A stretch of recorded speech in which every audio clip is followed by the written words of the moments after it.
We all knew the day would come when I would find something like this. That's somebody's CV. Please remind me to never do anything like this again.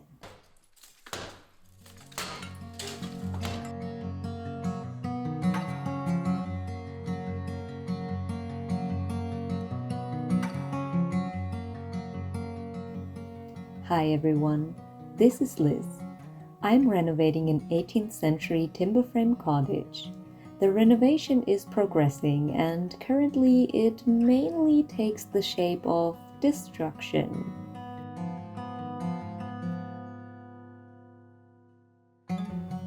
Another very fun task I have at my hands is separating the materials we ripped out of the ceiling on the top floor of the cottage. The issue is that the recycling yard is not going to accept the weird mixture of materials we have going on here, or they will charge us an insane amount for recycling this. So I have the honorable task of separating plaster from ancient mud and straw that had been used as insulation when the house was built in the 18th century. It is an entire room full of plaster, mud and straw. Hooray!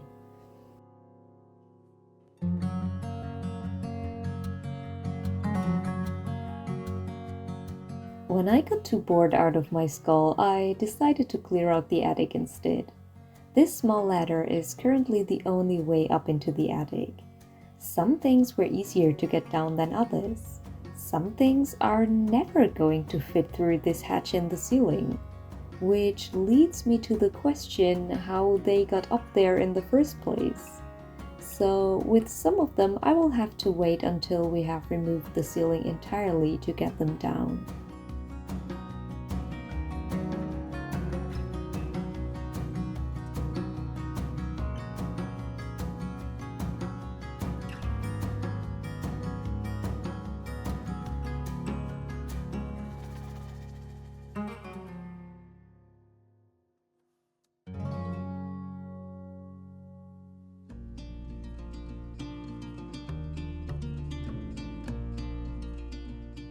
Alright, time to wreak some havoc on this small room with the heating system. We are ripping out the floor as well here.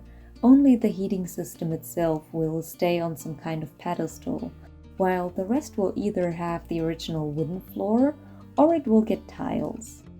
This room is an entire chapter in itself and I will definitely need your advice on this in the comments section, so please stay tuned. We'll have to discuss this later.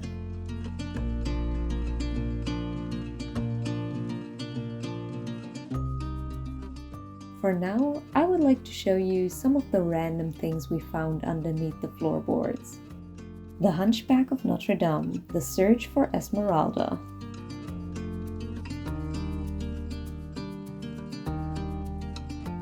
A person's CV, and as this is a very small town, I know the person, of course. Also, skating is cool, in case you didn't know.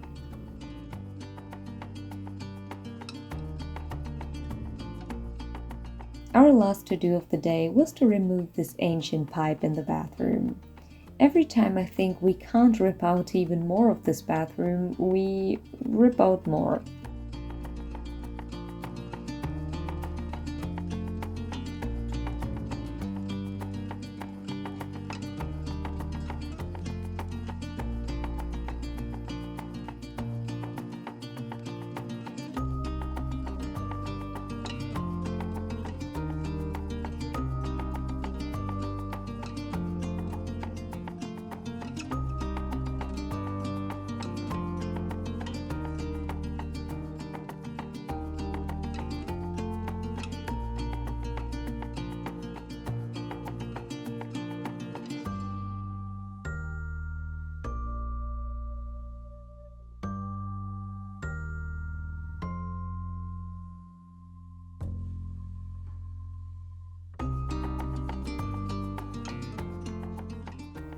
We noticed that this wall where the bathtub used to be is slightly unstable. We definitely need to do something about it, and it even shows on the wall in the neighboring room.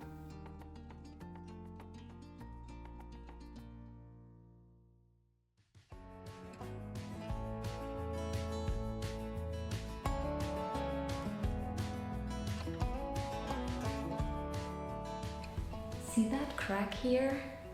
We might potentially have to redo the whole section of this wall.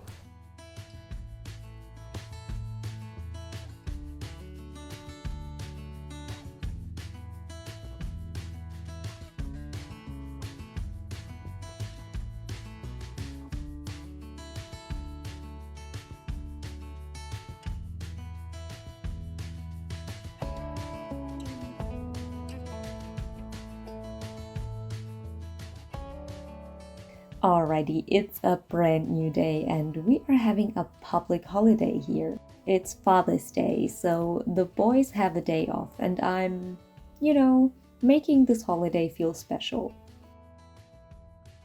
Wine is an essential for ripping out floors.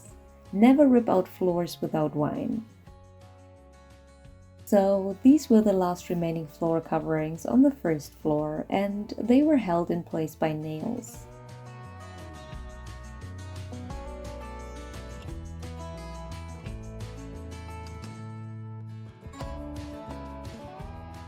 In my head, it made sense to use this carpenter's hammer to rip them out, and it worked really well actually.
There is also some gardening to do today. The garden is actually not really a priority yet, but I noticed that goutweed has started spreading and it really annoyed this hydrangea. So I ripped out the goutweed to free up the hydrangea. But of course I'm not gonna throw the goutweed away. I made a whole video about wild edible plants and how goutweed can totally be used in the kitchen.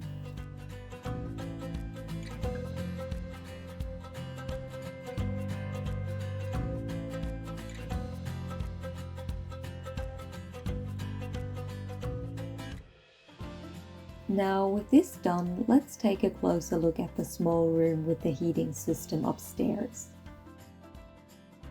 I'm totally not procrastinating because I don't want to separate mud from plaster. So, as I mentioned in my cottage tour video, this will be turned into a small bathroom. We are currently still debating whether the room will get a shower or not. I would love to have one, but the plan comes with a number of challenges. Having a toilet and sink shouldn't be too much of an issue.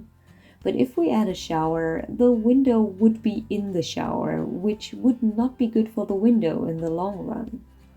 Also, I would probably need some custom solution to separate the shower from the rest of the room, which could get very pricey. Simply using a shower curtain would be a very easy and affordable solution, but I hate shower curtains. Please let me know your thoughts in the comments. Do you have an idea how to get a shower into this room without spending a fortune? Are there non-ugly shower curtain solutions? I really need your advice on this here.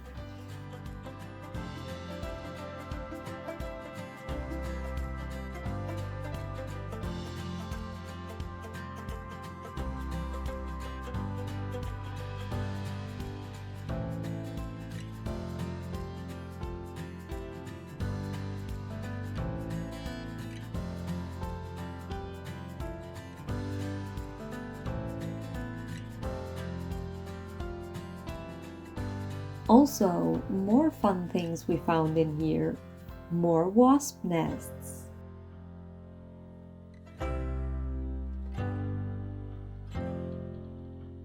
And lots of ancient walnuts.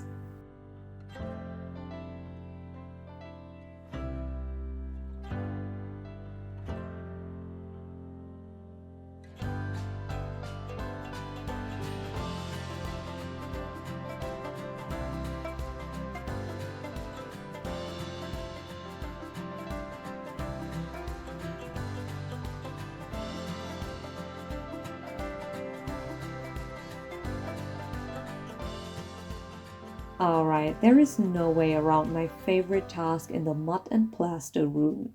The time lapse really belies the fact that I spent hours on end on this. I swear to you, I feel as if I have a bachelor's degree in history now because I listened to so many history podcasts while doing this. Did you know that the Roman Empress Agrippina was born in Cologne and the city was even named after her for a while? Yeah, me neither, but now I do. But then things suddenly got interesting. You guys already speculated in the comments that I would find some spooky old bones at some point, and on this channel we deliver.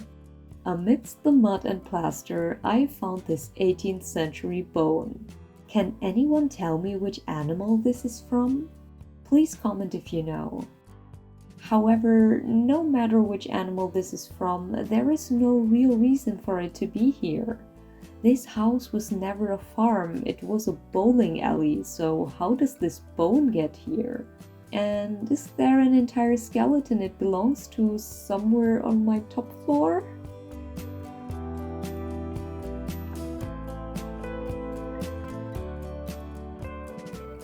Alright, most of the separating is done. Please remind me to not ever do this again, ever.